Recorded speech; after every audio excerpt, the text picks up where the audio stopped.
నమస్తే అండి. నేను మీ రామకృష్ణ నిహాన్, ఆస్ట్రో న్యూమరాలజిస్ట్. అందరూ ఎలా ఉన్నారు?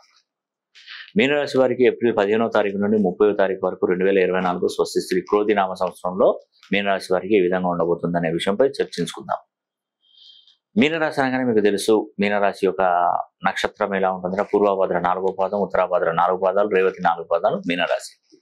మీనరాశి వారికి ఈ సంవత్సరంలో ఈ 15వ తారీఖు నుండి 30వ తారీఖు వరకు ఏప్రిల్ మాసంలో గోచారాన్ని కనుక చూస్తే గురువు ద్వితీయంలో రవితో కలిసి ఉన్నాడు, శని వ్యయంలో కుజుడితో కలిసి ఉన్నాడు, రాహు జన్మంలో బుధ శుక్రుడితో కలిసి ఉన్నాడు, కేతు సప్తమ స్థానంలో ఉన్నారు. ఇదొక పార్ట్. అదేవిధంగా మీనరాశి వారికి ఈ సంవత్సరం ఆదాయం 11, వ్యయం 5, రాజపూజ్యం 2, అవమానం 4. మీనరాశి వారికి మెయిన్ ఏంటంటే ఇప్పుడు ప్రజెంట్ ఏంటంటే శని ఏలినాటి శని మొదలైంది. ఏలినాటి శని మొదలైంది ఎందుకంటే శని వ్యయంలో ఉన్నాడు ఇప్పుడు ప్రజెంట్. వీళ్ళకి ఎఫెక్ట్ బాగా పడుతుందండి. శనీశ్వరుని యొక్క అనుగ్రహం వీళ్ళకి తప్పకుండా కలగాలి. మీరు ఏం చేసినా కూడా భోజనం అనేది కూడా కలుపుకొని నోటి దానికి వచ్చేసరి నోటి కాడ నుంచి కింద పడిపోవడం. అంటే ఎంత కష్టపడి పని చేస్తారు, ఎన్ని కష్టాలతో ఓర్చుకొని కష్టపడుతూ ఒక రేంజ్కి వచ్చే వరకు జారి కింద పడిపోవడం. 7.5 సంవత్సరాలు కష్టకాలమైనది మీకు గుర్తుపెట్టుకోండి. అందుకే ప్రతి సమస్యకు పరిష్కారం ఉంటుంది. పరిష్కారం లేకుండా అసలు ఏది ఉండదు.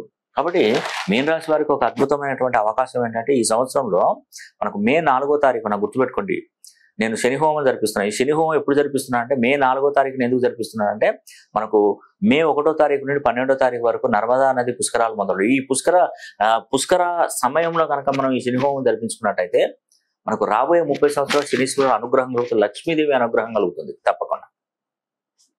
నేను పదే ప్రతి ఒక్కరు చెప్పేటువంటి విషయం కూడా అదేనండి. ఎందుకంటే మీనరాశి వారు తప్పకుండా మీరు శని హోమం జరిపించుకోవాల్సిందే. అదేవిధంగా మీకు ఇదివరకు జరిపించుకున్నటువంటి వాళ్ళు కూడా ఇప్పుడు మళ్ళీ జరిపించుకోండి. ఎందుకంటే దీనికి ప్రత్యేకత ఏంటంటే 18 బీజాక్షరాలు మీ గోత్రనామాల మీద మేము ఈ యొక్క నర్మదా నది ఈ పుష్కర జలంలో కల్పిస్తాను. అక్కడ నుండి ఆ వాటర్ పట్టుకొస్తాను. 4వ తారీఖు శని హోమం జరిపిస్తాను. ఈ వాటరు శని హోమం వీడియో అనేది కూడా మీకు పంపిస్తాను. ఇది ఎట్ టైం కూడా మీకు అన్ని పర్ఫెక్ట్గా అందుతాయి. అందుకే ఇదివరకు గత నెలలో అట్లా చేసుకున్నటువంటి వాళ్ళు కూడా ఈ ఒక్కసారికి మాత్రం ఈ యొక్క మే మాసం 4వ తారీఖున పుష్కర సమయంలో శని హోమం జరిపించుకొని తీరండి ఖచ్చితంగా. ఎందుకంటే ఇది చాలా మేలు జరుగుతుందండి. అదేవిధంగా మీ పేరుని 270 degrees నుండి 360 degree కోణంలో కూడా మీ పేరును సరి చేసుకున్న బాధ్యత మీదే. అలా చేసుకోండి. తర్వాత ఈ యొక్క మార్చుకున్నటువంటి పేరుని Aadhaar card, pan card, passport certificate ఇవాళ ఏం మార్చిన అవసరం లేదు. కేవలం నోట్బుక్ మీద రోజు ప్రాక్టీస్ చేసుకుంటూ చేస్తే సరిపోతుంది. నేను చూసేటువంటి పద్ధతి కూడా ఒకటి మిస్ చేయకుండా అన్ని విధాలుగా నేను చూడబడుతుంది. నేమాలజీ, గ్రాఫాలజీ, సిగ్నేచరాలజీ, ప్రొనాలజీ, Indian western numerology, Indian western astrology, ప్రశ్నాశాస్త్రం, హస్తరేఖలు, గవ్వలు, తాళపత్ర గ్రంథాలు, ఇలా అన్ని విధాలుగా నేను పరిచయం చేస్తాను. కాబట్టి ఎలాంటి సమస్యకైనా పరిష్కారం దొరుకుతుందండి, దానిలో ఎటువంటి సందేహం లేదు. కాబట్టి మీనరాశి వారు ఎక్కడున్నా కూడా ఈ నెల మే నెల 4వ తారీఖున శని హోమం జరిపించుకోండి.